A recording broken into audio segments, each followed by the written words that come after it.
안녕하세요. 최진영의 아트로그입니다.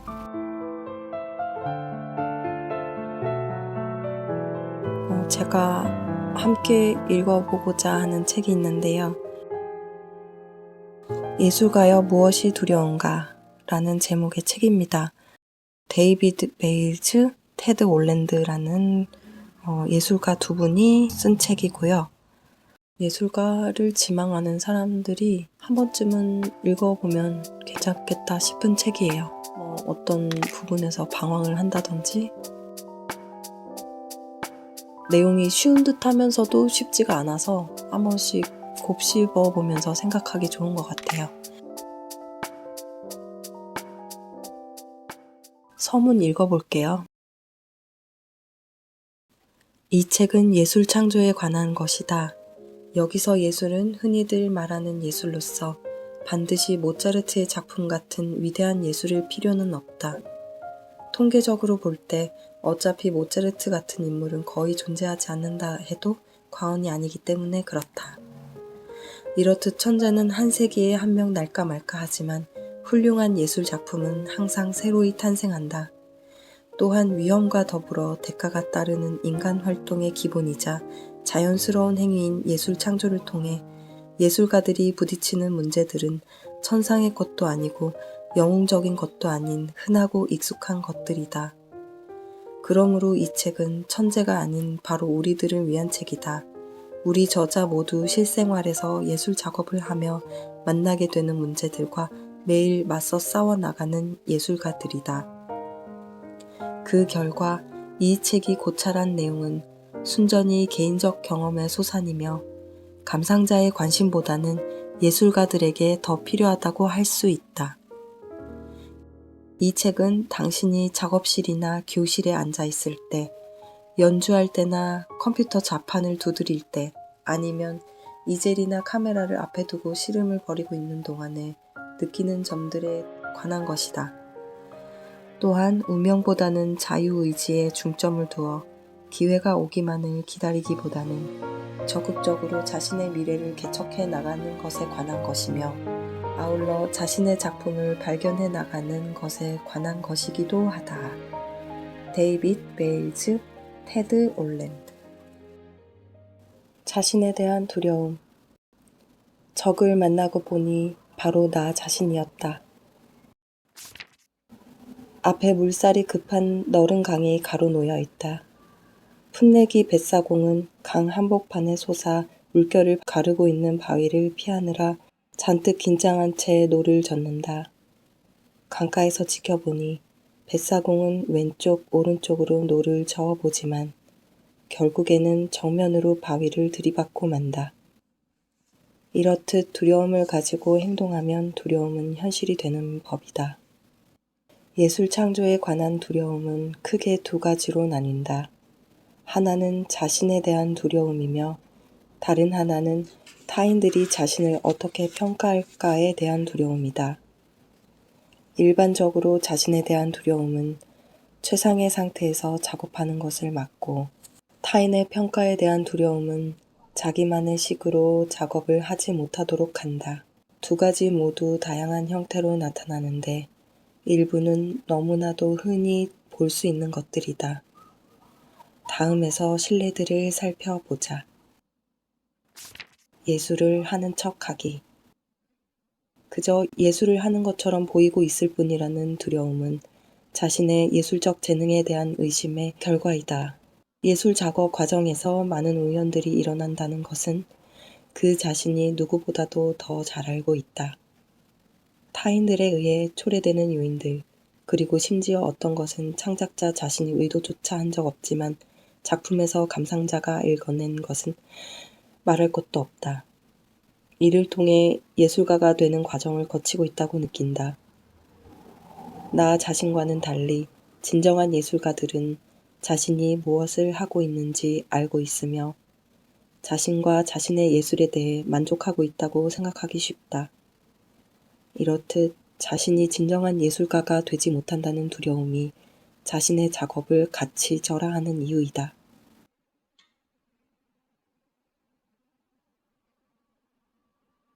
예감이 들어맞지 않을 때 이러한 심리적 격차는 더 커진다. 예술은 오직 특별한 사람들만이 할 수 있는 것이라는 생각에 일단 경도되면 그 후부터는 자신이 그런 존재가 못 된다는 사실만을 확인하는 과정만이 따를 뿐이다. 하지만 예술을 돈벌이 수단으로 생각하기 전에 그 원동력이 무엇인지를 생각해보자. 예술 창조와 감상은 끊임없이 많은 에너지의 투자를 필요로 한다. 나약해지는 순간 천재성의 신화는 예술가로 하여금 예술 창조를 포기하게 하는, 또한 감상자에게 이해하고자 하는 노력을 그만두게 하는 구실이 된다. 한편 멈추지 않는 예술가들은 흔히 예술 창조에 대한 자아의식의 위기를 맞는다. 만일 이것이 걱정된다면 의식적으로 모든 행동의 효과를 가늠하는 대신 그냥 직관적 또는 자발적으로 작업해보자. 반향적인 예술, 즉 예술 자체를 그리는 예술의 현 추세는 이 위기를 자신들의 강점으로 바꾸려는 예술가들의 시도를 극명하게 보여주는 것일지도 모른다.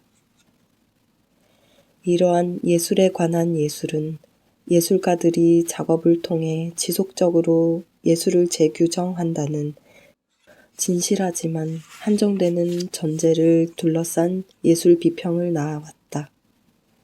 하지만 이 접근은 예술은 무엇인가에 대해서는 합리적으로 심각하게 다루고 있는 반면 예술 작업이 무엇인가라는 질문에는 거의 무관심하다.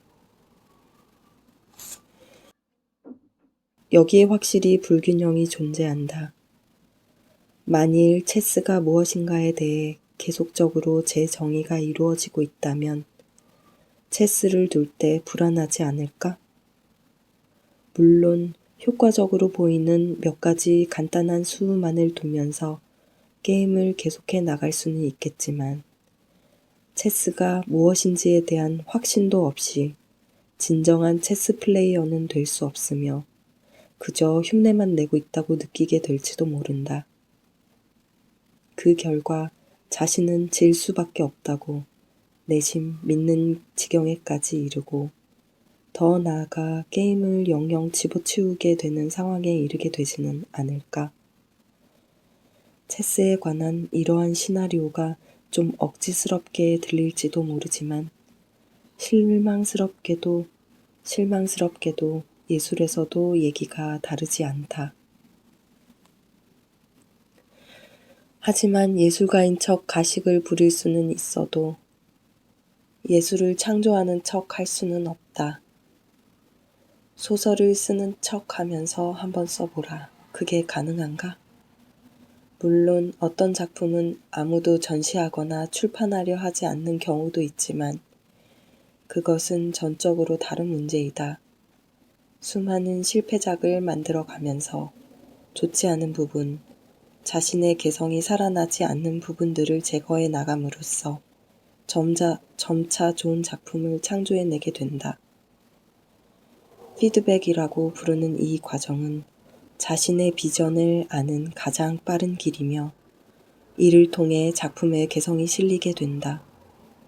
이렇듯 자신의 개성이 살아 숨쉬는 작품을 만들어낼 수 있는 사람은 결국 자기 자신 밖에는 없다.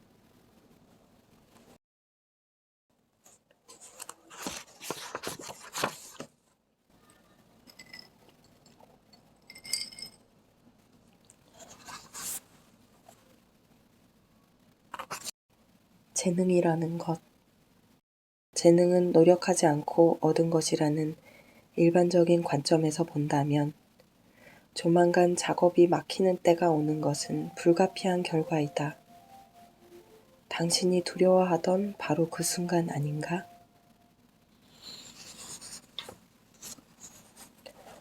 하지만 이것은 잘못된 생각이다. 자신에게 있는 능력은 자신이 최고의 작품을 만드는 데 충분하다. 자신이 가진 재능이 얼마나 되는지 걱정하는 것보다 더 쓸모없고 흔한 에너지 소모는 아마도 없을 것이다. 이것은 성공을 거둔 예술가들에게도 마찬가지이다. 재능이란 천성적인 것으로서 예술가 자신이 어찌할 수 있는 것은 아니라는 생각은 전혀 새롭지 않다. 플라톤은 모든 예술은 신에게서 받은 선물이며 예술가들은 예술 창조를 할 때 문자 그대로 정신이 나가는 자들로 규정했다. 이런 주장을 한 철학자가 플라톤만이 아니지만 이런 주장은 델피 신탁자나 얼간이 학자들, 일부 TV 설교자들을 위한 것일 뿐 실제 세계에서는 그렇지 않다. 만일 재능이 전제 조건이라면 예술작품이 훌륭할수록 창작하기가 더 쉽다는 결론에 이르게 된다. 하지만 슬프게도 운명은 그렇게 관대하지 않다. 빠른 시간 내에 성숙한 시각을 전개시켜온 예술가도 혹시 있을 수 있을지는 모르겠지만 수없이 많은 예술가들이 황금의 시기와 메마른 시기를 통해 방향과 재료, 주제를 끊임없이 수정해 가면서 힘겹게 자신의 예술을 가꾸어 나가고 있다. 물론 재능이 있다면 좀 더 빨리 시작할 수는 있겠지만 목적이나 방향 감각 없는 재능은 무의미할 뿐이다. 이 세상은 위대하고 눈부신 천성을 타고 태어났지만 아무것도 창조해내지 못하는 사람들로 가득 차 있다. 그리고 일단 그렇게 되면 세상은 곧 그들이 재능이 있는지 없는지 더 이상 신경 쓰지 않는다. 기껏해서 재능이 계속 남아있다 해도 발전시키지 않고 그 재능에만 의존하는 사람들은 빠르게 절정에 이르자마자 곧 망각 속으로 사라져 버리게 된다. 천재들에 대한 이야기들이 좋은 예이다. 신문들은 앞다투어 독주회를 여는 5살짜리 음악 신동에 관한 기사를 다루지만 그가 커서 모차르트 같은 음악가가 되었다는 기사는 어디에도 찾아보지 못했으리라. 여기서 말하고자 하는 것은 모차르트도 타고난 재능이 어떠했던 간에 예술가로서 열심히 노력하고 재능을 발전시켰던 예술가였다는 점이다. 이러한 관점에서 볼 때 모차르트는 다른 모든 사람들과 같은 기반을 공유한다. 즉, 예술가들은 기술을 갈고 닦으며 새로운 기술을 습득함으로써 향상한다는 점이 그것인데 그들은 작업하는 방법을 익히고 자신들의 작품으로부터 배워나가며 발전한다. 그리고 그들은 마음속으로부터 울려 퍼지는 목소리에 귀를 기울인다. 그렇기에 그렇다면 왜 나는 잘 안 되는가? 라고 묻는다면 예술 창조는 힘든 것이니까 라고 밖에 대답해 줄 수 없다. 즉, 우리가 걱정해야 할 것은 무엇을 하느냐이지 그것이 어렵냐 쉽냐가 아니다.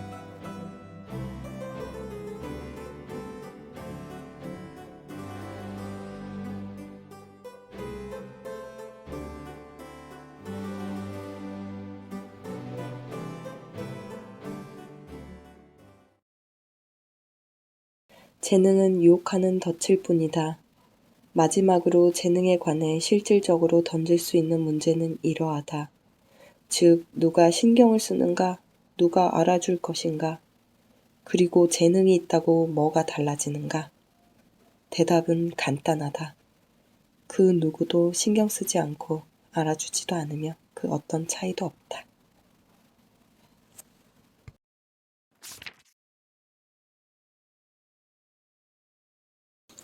완벽이라는 함정.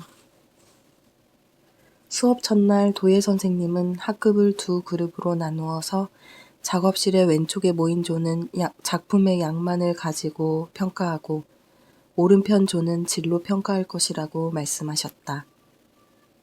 평가 방법은 간단했다. 수업 마지막 날 저울을 가지고 와서 양 평가 집단의 작품 무게를 재어 그 무게가 20kg 나가면 A를 주고 15kg에는 B를 주는 식이다. 반면 질평가 집단의 학생들은 A를 받을 수 있는 완벽한 하나의 작품만을 제출해야만 했다. 자, 평가 시간이 되었다. 그런데 이상한 일이 생겼다. 가장 훌륭한 작품들은 모두 양으로 평가받은 집단에서 나왔다는 사실이다. 양 집단이 부지런히 작품들을 쌓아나가면서 실수로부터 배워나가는 동안 질 집단은 가만히 앉아 어떻게 하면 완벽한 작품을 만들까 하는 궁리만 하다가 종국에는 방대한 이론들과 점토 더미 말고는 내보일 게 아무것도 없게 되고 만 것이다. 훌륭한 작품을 완벽한 작품과 동일한 것으로 생각하면 큰 오산이다. 예술은 사람이 하는 것이며 사람이라면 누구나 실수를 하기 마련이다. 그러므로 예술 작품에도 오점이 있는 것은 당연하다. 이러한 3단 논법에 의하면 그 누구의 작품에도 불가피하게 결점이 있을 수밖에 없다. 왜? 왜냐하면 우리는 인간이고 인간만이 결점을 드러내며 예술을 창조하는 존재이기 때문이다. 만일 결점이 없다면 그가 누구인지는 모르겠지만 적어도 우리와 같은 존재가 아닐 것이라는 점만은 확실하다.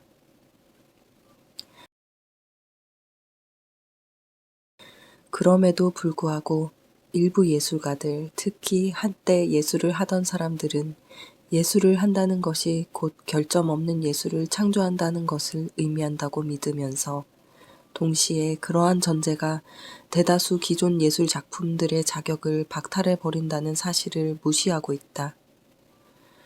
오히려 예술에서의 결점은 일반적인 요소일 뿐 아니라 꼭 필요한 요소라는 역원리를 주장하는 것이 보다 타당하다. 정확하다고 해서 완벽하다고는 생각하지 않는 안셀 아담스는 자신이 장면의 모든 요소들이 정확히 완벽해질 때까지 기다렸다면 아마 한 장의 사진도 찍지 못했을 것이라고 고백하면서 완벽은 선의 적이다 라는 격언을 자주 사용한다. 애덤스가 옳다. 완벽을 요구하는 것은 마비 상태를 초래하는 것이다. 다음과 같이 생각해보자. 작품에서 결점을 찾게 되면 완벽하게 할 수 있다고 상상하는 방향으로 조종해 나가며 위험과 헛된 노력을 피할 수 있게 된다. 그러나 한편으로는 자신이 처음 구상했던 것에서 멀어지거나 또는 작업을 하지 않는 것이 실수를 하지 않는 최선의 방법이라는 관점에서 늑장 부릴 수도 있다. 아울러 예술작품은 완벽해야 한다고 믿게 되면 점차로 그런 작품을 만들 수 없다는 확신에 잠식당하고 만다. 이렇게 자신이 하고자 하는 것을 할 수 없게 되면 시작했던 일을 포기하는 것은 시간 문제이다. 이러한 인생의 얄궂은 희롱 속에서 완벽한 것이란 오로지 인생의 흐름, 즉 완벽한 포기의 악순환일 뿐이다. 잘못된 방향에 이끌린 작업은 결국 포기의 수순을 밟게 된다.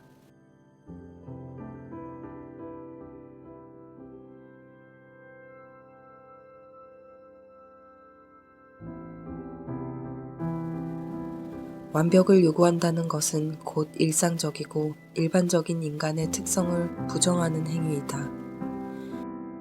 물론 이러한 인간의 공통적 특성이 없다면 좋겠지만 말이다. 그러나 이 공통적 특성은 작품의 궁극적인 원천이다. 완벽주의는 작품이 나오는데 필요한 핵심을 부정한다. 완벽 그 자체가 역설적으로 결점 있는 개념이라는 인식이 우선해야 창작을 해나갈 수 있다. 아인슈타인은 보기에는 완벽한 수학적 구조도 수학적 법칙이 현실을 반영하는 한 그것들은 확실하지 않다.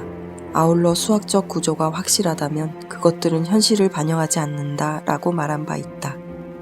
찰스 다윈의 경우 한 세대의 완벽한 생존 전략이 다음 세대에 의해 세워질 때 진화가 이루어진다고 밝힌다.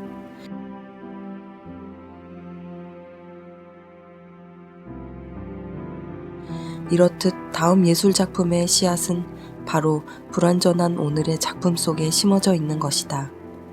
그러한 결점이나 실수들은 제고하고 발전시켜 나가야 할 문제점으로 이끌어주는 객관적인 안내자가 되어준다. 바로 이러한 이상과 현실 간의 상호작용으로 예술 작품이 현실 세계에서 태어나게 되며 그로 인해 이상과 현실 양자 모두가 의미를 갖게 된다.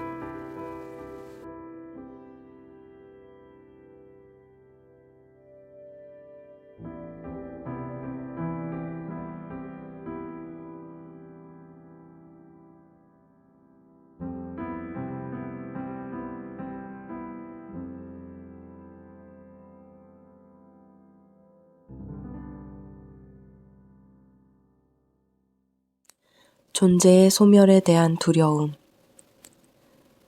대다수 예술가들의 경우 작업이 잘 되지 않는 때가 있고 일부는 그만둘 정도에까지 이르기도 한다. 어떤 예술가들은 자신들 작품과의 일체감이 너무 커서 작업을 그만두면 자신들은 더 이상 아무 존재도 아니게 될 것이라는 두려움을 갖는다. 존 바르트는 말한다. 그것은 세헤라자드의 공포이다. 즉 그것은 이야기하는 것을 생명과 같이 여김에서 오는 공포감이다. 나는 이 은유적 표현을 뼈에 사무치게 느끼고 있다.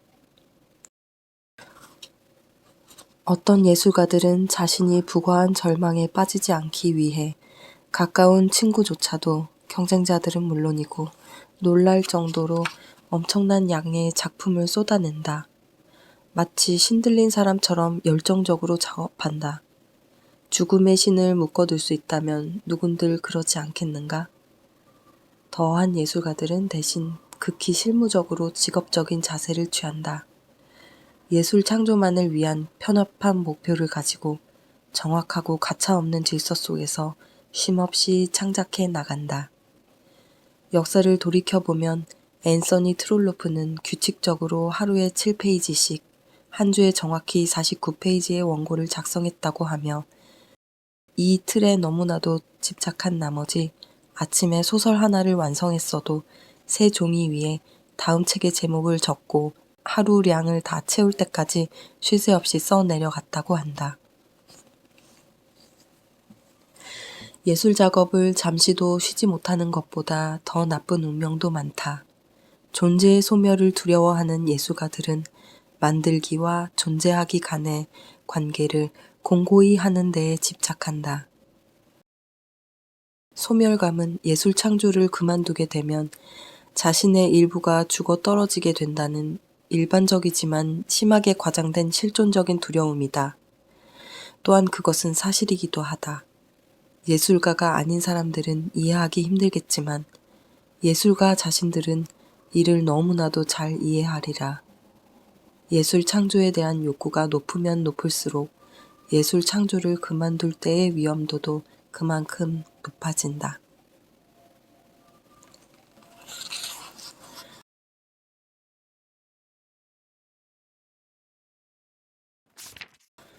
예술에서의 마술적인 힘. 아마추어와 낙관주의자들, 머저리들 사이에는 예술가가 유명해지면 그 어떤 비평도 더 이상 할 퀴어 되지 않고 노력하지 않아도 작품이 그냥 생겨나는 천국에 들어가게 된다는 신화가 있다. 마크 매투색. 어두컴컴한 무대 위 턱시도를 입은 남자가 손을 한번 흔들면 비둘기가 나타난다. 우리는 이것을 마술이라 부른다. 햇살이 드는 화실에서 화가가 손을 휘두르니 전 세계가 나타난다. 우리는 이것을 예술이라고 한다. 때로 그 차이는 희미하다. 방금 전시회에 가서 강렬하고 조리 있는 작품, 범위와 목적이 뚜렷한 작품을 보았다고 상상해보자. 입구에 적힌 예술가의 설명도 명확하다. 이 작품들은 정확히 예술가가 구상한 대로 만들어진 당연한 결과물인 것이다. 하지만 잠깐, 이때 당신 자신의 작품은 필연적이라고 느껴지지 않고 그래서 의아해진다. 아마도 예술 창조에는 자신이 가지고 있지 않은 어떤 특별한 마술적 요소가 필요하다고 생각하게 된다. 진정한 예술에 형용하기 어려운 마술적인 요소가 필요한 법이라는 생각에 이르게 되면 자신의 작품에도 그러한 요소가 있다는 것을 증명하려는 압박감에 쫓기게 된다. 이는 대단히 잘못된 생각이다. 자신의 작품으로 하여금 무언가를 증명하도록 요구하는 것은 파멸만을 가져온다. 게다가 만일 예술가들이 어떠한 공통적 마술적 힘을 공유한다면 작품이 잘 나왔을 때는 요행이고 잘 되지 않으면 운명이라고 생각하는 숙명론적인 의심의 늪에 빠지게 될 수밖에 없다. 아울러 마술적 힘을 믿게 되면 다른 예술가들의 실력이 높이 평가될 때마다 따라오는 열등감에서 영원히 벗어나지 못할 것이다. 그래서 만일 한 비평가가 익살에 집착하는 나보코프를 호평하면 누군가는 자신이 집착이라는 단어를 제대로 쓸 줄이나 아는지 걱정하기 시작한다. 만일 작품 제작 과정에 대한 크리스토의 애착이 인정받기라도 하면 언제나 붓을 깨끗이 빨아놓기 싫어하는 자신에 대한 자책감에 휩싸이게 된다. 또한 만일 일부 미술사가들이 위대한 예술은 특별히 창의적인 시대와 장소의 산물이라고 말한다면 자신도 뉴욕으로 옮겨야만 하는 건 아닌지 고민하기 시작할 것이다.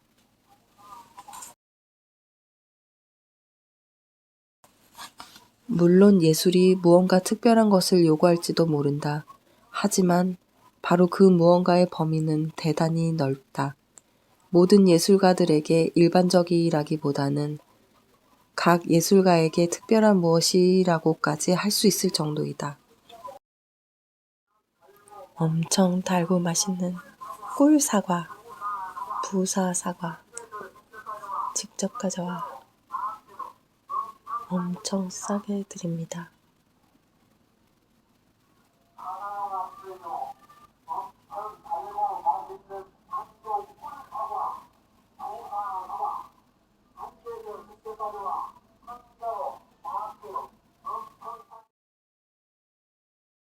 물론 예술이 무언가 특별한 것을 요구할지도 모른다.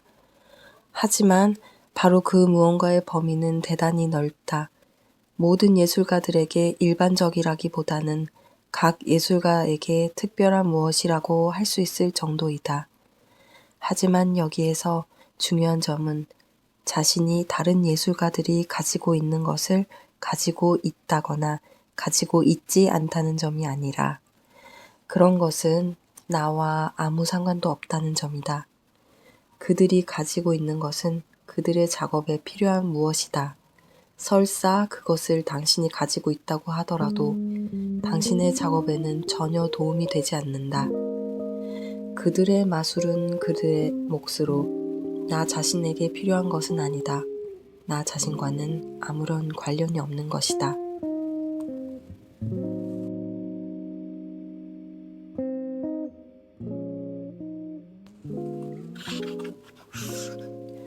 기대감의 두 얼굴.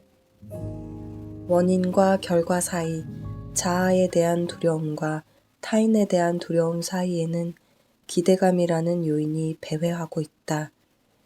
기대는 고도의 두뇌 기능 중의 하나로서 상상력과 계산의 결과를 결합시켜준다. 하지만 그 균형을 잡기는 대단히 까다롭다.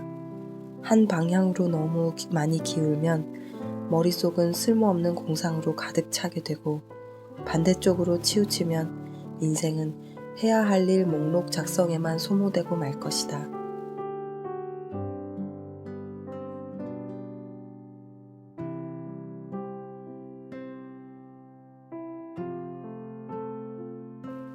더욱이 기대는 너무 쉽게 환상 속으로 빠져들어가게 한다. 최근 작가들의 한 워크숍에서 논의를 아직 배우지도 않은 기교의 문제에 집중시키기 위해 무지인 애를 쓰는 강사와는 달리 아직 책을 발행한 적도 없는 작가들은 저작권과 방영권, 속편 등의 문제에 초점을 맞추고자 노력하는 상황이 벌어졌다. 자그마한 현실 여건이 마련되고 희망이 생기면 막연한 기대감이 귀를 간지리며 작품이 쉽게 성공할 것이라고 유혹하기 시작한다. 물론 때로는 천행으로 작품 스스로 성공을 가져올 때도 있다. 하지만 비현실적인 기대는 감정적인 요구나 희망, 또는 기적의 시대에 대한 회고로부터 쉽게 생겨난다. 불행히도 환상에 근거한 기대감은 10중 8구 깨어지기 마련이다.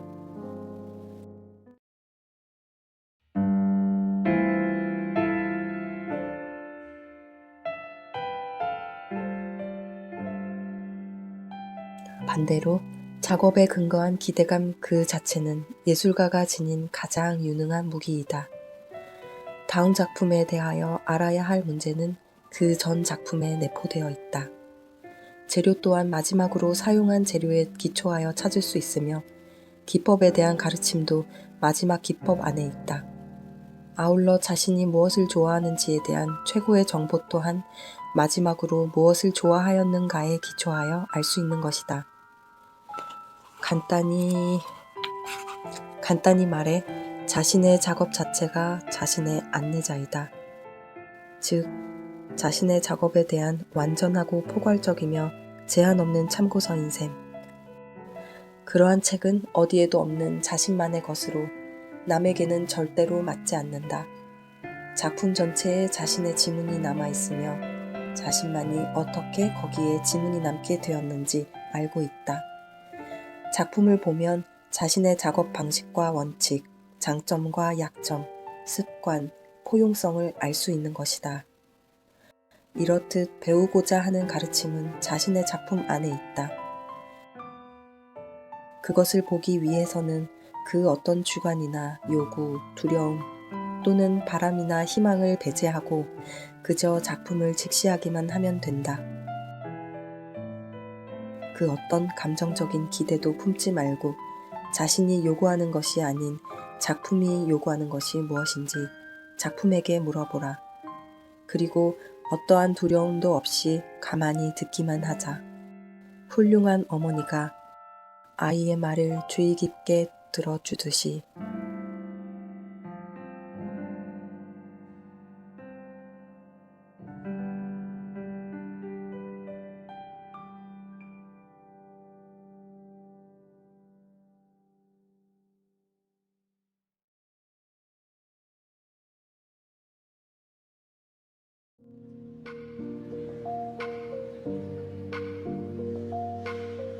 지금까지 아트 앤 피어 예술가여 무엇이 두려운가의 챕터 3를 읽었습니다.